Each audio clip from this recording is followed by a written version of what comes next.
बच्चों, आप लोग कैसे हैं? आई होप आप लोग अच्छे होंगे, मज़े में होंगे। आप लोगों का हमारे चैनल बीनी स्टडी में स्वागत है।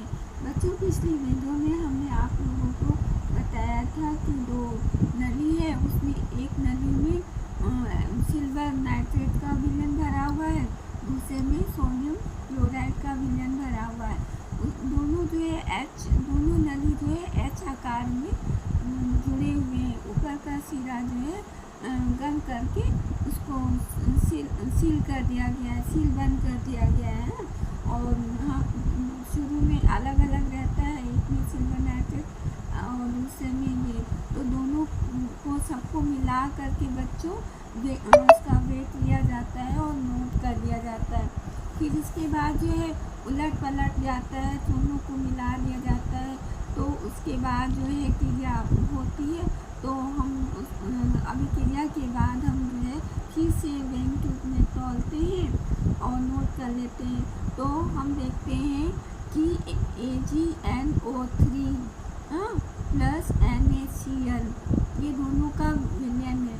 और दोनों को जब रिएक्शन कराया जाता है तो AgCl बनता है प्लस NaNO3 बनता है, सोडियम नाइट्रेट इधर सिल्वर क्लोराइड बनता है। हम देखते हैं दोनों का जब मान तौला जाता है तो इनका और इनका योग और इनका योग दोनों बराबर होता है। मतलब द्रव्यमान का मतलब कोई नुकसान नहीं होता है। द्रव्यमान दोनों का, अभिकारकों का भी और उसके बाद जो है पादकों का भी द्रव्यमान बराबर होता है। ये इस प्रयोग को लैंडोल का प्रयोग कहा गया है। बच्चों, पिछली वीडियो में बताना भूल गए थे, इस प्रयोग को लैंडोल का प्रयोग कहा जाता है। ठीक है, अब आते हैं दूसरे पॉइंट पर, स्थिर या निश्चित अनुपात का नियम, लॉ ऑफ कांस्टेंट और डेफिनिट प्रोपोर्शन।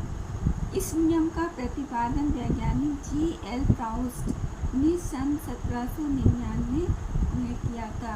इस नियम के अनुसार प्रत्येक रासायनिक यौगिक में, चाहे वह किसी भी विधि से बनाया या प्राप्त किया गया हो, तत्वों के द्रव्यमान एक निश्चित अनुपात में संयुक्त होते हैं। यानी कि एक यौगिक में निश्चित प्रकार के तत्व एक निश्चित अनुपात में संयुक्त होते हैं, मतलब जुड़े होते हैं।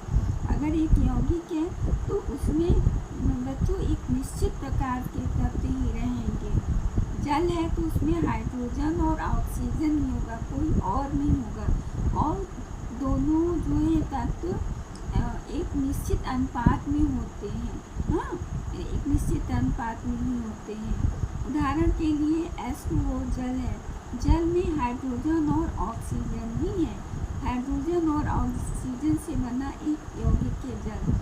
इसमें दोनों के द्रव्यमानों का अनुपात हमेशा 1:1 होता है, चाहे वह नदी, कुआं, समुद्र या वर्षा से प्राप्त हुआ हो। किसी भी यौगिक में एक निश्चित तत्व होंगे और वो निश्चित अनुपात में होंगे, अलग अलग नहीं होता। दोनों का फॉर्मूला एक फिक्स्ड होता है, अन्यथा वो मिश्रण में आ जाते हैं, वो यौगिक नहीं होंगे, वो अणु नहीं बनेंगे। उदाहरण, अब यदि 9 ग्राम जल 1 ग्राम प्लस 8 ग्राम, जल में क्या होता है, 1 ग्राम हाइड्रोजन होते हैं, 8 ग्राम ऑक्सीजन होते हैं, का अपघटन करते हैं तो हमेशा 1 ग्राम हाइड्रोजन तथा 8 ग्राम ऑक्सीजन प्राप्त होती है। इसके विपरीत 1 ग्राम हाइड्रोजन तथा 1 ग्राम ऑक्सीजन, 8 ग्राम मतलब 8 ग्राम ऑक्सीजन मिलकर 9 ग्राम जल बनाते हैं। ठीक है, 1 ग्राम हाइड्रोजन तथा 8 ग्राम ऑक्सीजन मिलकर 9 ग्राम जल बनाते। दूसरा उदाहरण अमोनिया का है। अमोनिया में बच्चों नाइट्रोजन और हाइड्रोजन ही तत्व होते हैं और कोई तत्व नहीं होते बच्चों। ये जो है हाइड्रोजन और नाइट्रोजन से ही मिलकर बना एक यौगिक है। और इन दोनों का अनुपात सदैव 14:3 होता है। नाइट्रोजन का 40 ग्राम होता है और हाइड्रोजन का 3 होता है ग्राम होता है। चाहे अमोनिया किसी भी स्रोत या विधि से प्राप्त हो।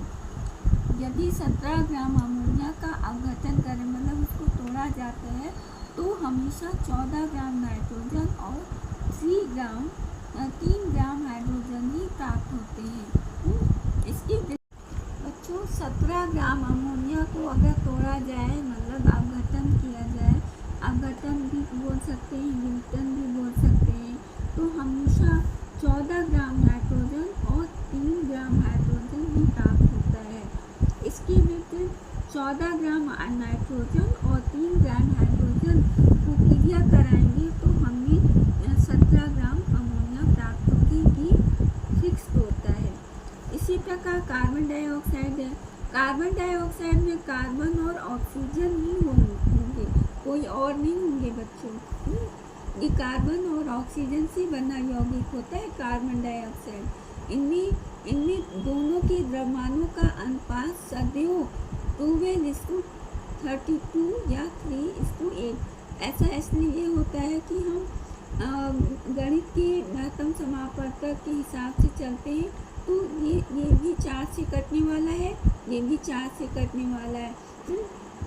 और 4 तियां 12 होता है और 4 अठे 32 होता है। इस तरीके से 3:8 इसका अनुपात होगा द्रव्यमानों का, चाहे कार्बन डाइऑक्साइड किसी भी विधि या स्रोत से प्राप्त हो। अतः 11 ग्राम कार्बन डाइऑक्साइड के विघटन से 3 ग्राम कार्बन तथा 8 ग्राम ऑक्सीजन उत्पन्न होंगे। इसके विपरीत बच्चों 3 ग्राम कार्बन तथा